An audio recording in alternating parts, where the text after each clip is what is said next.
Hello students, जैसा कि previous class में हमने चैप्टर फर्स्ट कंप्लीट किया था, आज हम चैप्टर सेकंड स्टार्ट करने जा रहे हैं। चैप्टर सेकंड है आपका biological classification. Biological classification is the process by which scientist group living organism.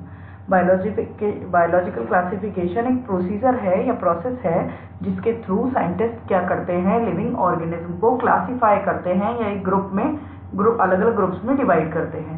Organisms are classified based on their similarities and dissimilarities. Organism को उनकी सिमिलैरिटीज और डिससिमिलैरिटीज के बेसिस पे क्या किया जाता है, classify. The branches of biology which deals with classification are called taxonomy and systematics. Biology की वो ब्रांच जो क्लासिफिकेशन के साथ डील करती है क्या कहलाती है, टेक्सोनॉमी और systematics. The advantages of biological classification are, biological classification के क्या क्या एडवांटेजेस है वो हमें देखने हैं। Classification makes the study of living organism convenient. Classification living organism की स्टडी को क्या बनाता है, convenient. Relationship among various groups of organism is revealed by classification. जो भी ग्रुप्स है, अलग अलग ग्रुप्स के ऑर्गेनिज्म हैं, उनके आपस में जो भी उनके जो भी रिलेशनशिप्स है, यानी वो कैसे एक तरह से इंटरेक्शन करते हैं एक दूसरे से, उनके बारे में भी कौन बताता है, classification. It help in specific identification of various living beings. किसमें हेल्प करता है क्लासिफिकेशन, स्पेसिफिक आइडेंटिफिकेशन में। किसके स्पेसिफिक आइडेंटिफिकेशन में, लिविंग बीइंग्स के। The study of few representative from each group helps to integrate the idea of life as a whole। किसी एक each group के कुछ थोड़े से रिप्रेजेंटेटिव्स की स्टडी करने से हमें पूरे होल लाइफ का क्या लग जाता है, idea. There are two types of classification system, artificial classification system and natural classification system. First हम क्या पढ़ रहे हैं, artificial classification system. This system was proposed by Linnaeus. It was based on vegetative characters and endoecium structure। सबसे पहले ये artificial classification system किसने दिया था, कैरोलस लीनियस ने। किसके बेसिस पे, वेजिटेटिव कैरेक्टर्स और एंडोशियम के स्ट्रक्चर पे। फिर आया natural classification system. This system was used by George Bentham and Joseph Dalton Hooker. This system was based on natural affinities among organisms. Both external and internal features were considered in this system। ये जो system था natural classification system, natural affinities पे depend था organism की, और internal और external दोनों features को ध्यान में रखते हुए ये क्लासिफिकेशन सिस्टम बनाया गया। टू किंगडम क्लासिफिकेशन किसने दिया था, सबसे पहले जो क्लासिफिकेशन सिस्टम आया वो था कैरोलस लीनियस का दिया हुआ टू किंगडम क्लासिफिकेशन।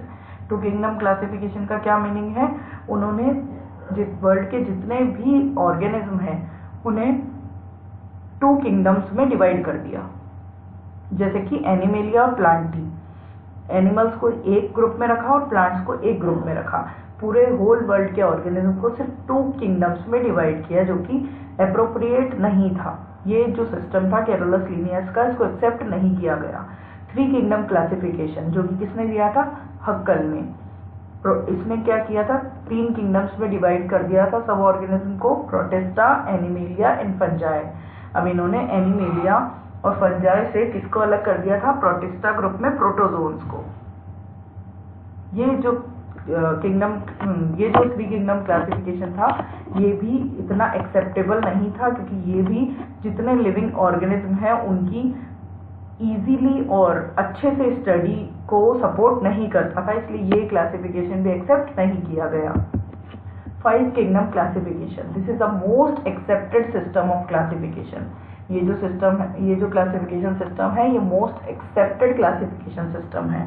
इनमें अब क्या किया गया, जितने भी ऑर्गेनिज्म हैं उन्हें 5 किंगडम्स में डिवाइड कर दिया गया, Monera, Protista, Fungi, Plantae, Animalia. 5 kingdoms बना दिए गए, कौन कौन से, मोनेरा, प्रोटिस्टा, फंजाई, प्लांटी और animalia.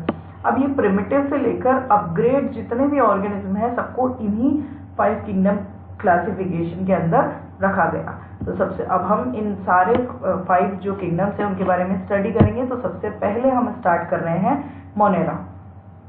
Monera, monos means single, include prokaryote shows the following: Monera जो है मोनोस से बना है, जिसका मीनिंग क्या है, सिंगल। तो जितने भी यूनिसेल्युलर ऑर्गेनिज्म हैं जो कि माइक्रोस्कोपिक होते हैं, वो सारे जैसे कि बैक्टीरिया होते हैं, वो सब किस में इंक्लूड किए गए हैं, इस ग्रुप में। हम इनके कैरेक्टरिस्टिक्स देखते हैं। द लैक न्यूक्लियर मेम्ब्रेन, इनके अंदर न्यूक्लियर मेम्ब्रेन प्रेजेंट नहीं होती है। क्या होती है न्यूक्लियर मेम्ब्रेन, आपने 9th क्लास में सेल चैप्टर में पढ़ा होगा। न्यूक्लियर मेम्ब्रेन होती है कि जो सेल के अंदर एक न्यूक्लियस होता है, उसकी आउटर साइड पे एक मेम्ब्रेन प्रेजेंट होती है जिसे कहते हैं न्यूक्लियर मेम्ब्रेन, जिसके इंटरनल साइड पे जो है क्या फिल्ड रहता है, एक फ्लूइड फिल्ड रहता है जिसे कहते हैं न्यूक्लियोप्लाज्म। उस न्यूक्लियोप्लाज्म को के कंटेन करते हुए आउटर साइड पे एक लेयर होती है जिसे कहते हैं न्यूक्लियर मेम्ब्रेन, जो कि क्या करती है, जिससे कि जो साइटोप्लाज्म है और जो न्यूक्लियोप्लाज्म है वो दोनों एक दूसरे से अलग अलग रहते हैं और जो भी जेनेटिक मटेरियल है वो एक फिक्स न्यूक्लियस में प्लेस्ड रहता है। तो वो जो न्यूक्लियर मेम्ब्रेन है वो मोनेरा में प्रेजेंट नहीं होती है, एब्सेंट होती है। They are devoid of plastics, यानी इनमें प्लास्टिक्स प्रेजेंट नहीं होते हैं। माइटोकॉन्ड्रिया एंड एडवांस फ्लैजिला, ये तीनों जो ऑर्गेनेल्स है, plastids, mitochondria and advance flagella, ये भी मोनेरा में प्रेजेंट नहीं होते हैं। They are typically unicellular organism, इनमें कोई भी मल्टी सेल्युलर या बाई सेल्युलर ऑर्गेनिज्म नहीं होता। ये टिपिकली यूनिसेल्युलर ऑर्गेनिज्म होते हैं, यानी इनकी जो होल बॉडी है वो सिंगल सेल से मेडअप होती है।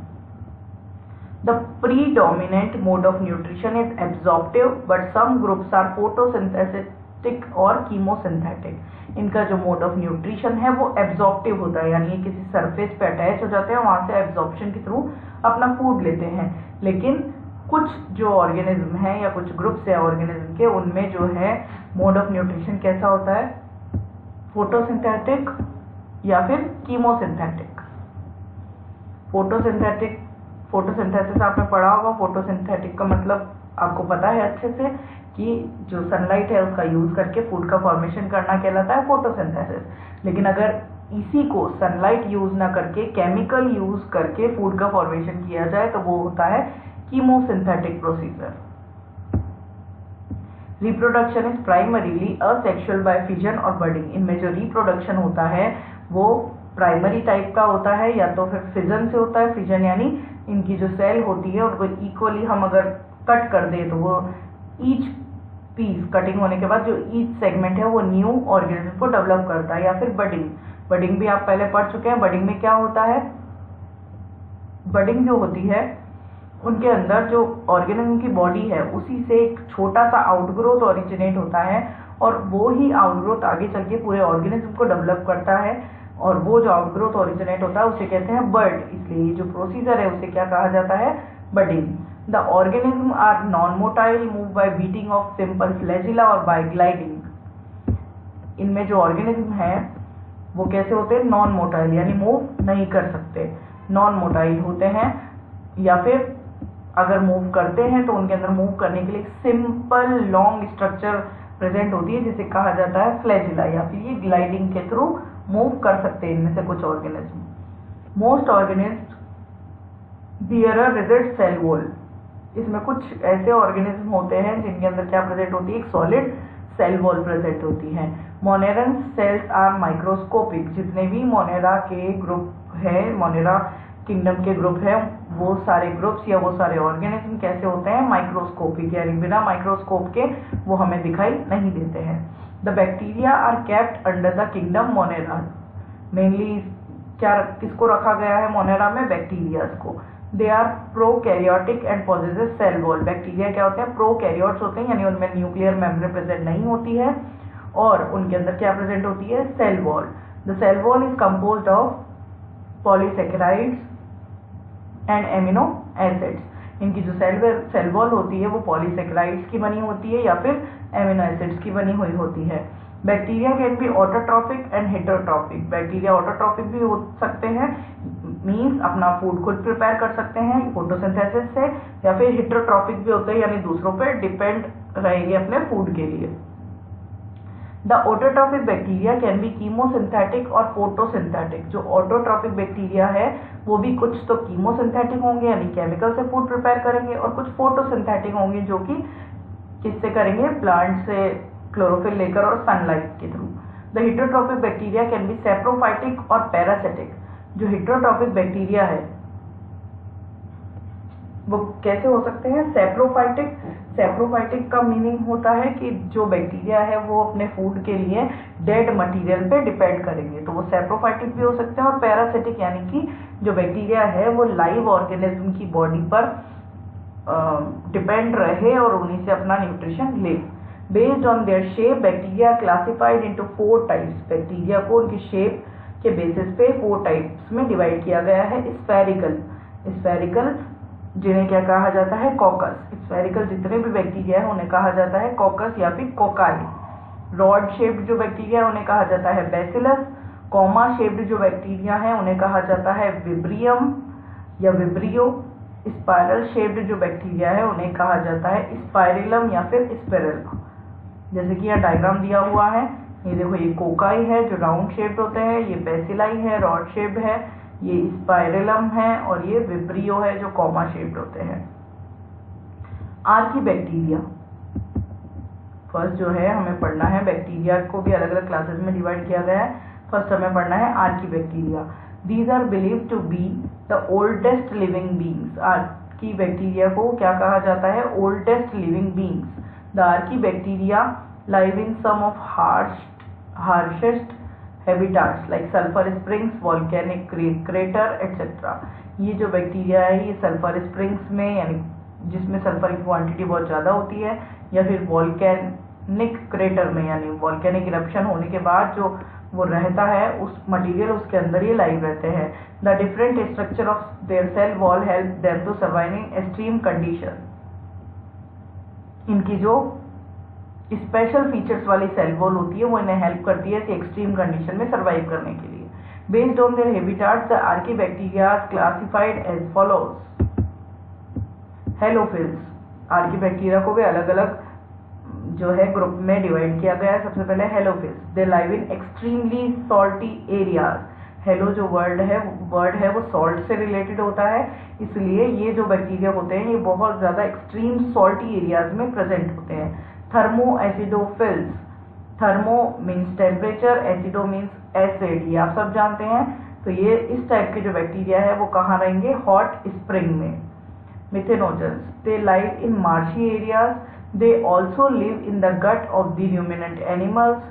They are responsible for production of methane from the dung of these animals. ये मिथेनोजेंस जो है वो जो भी ruminant एनिमल्स है उन ruminant एनिमल्स की गट में लाइव रहते हैं, या फिर ये जो है वो किसके लिए रिस्पॉन्सिबल है, मीथेन के प्रोडक्शन के लिए। किसके थ्रू, जो डंग होता है एनिमल्स का उस डंग से क्या बनाया जा सकता है, मीथेन।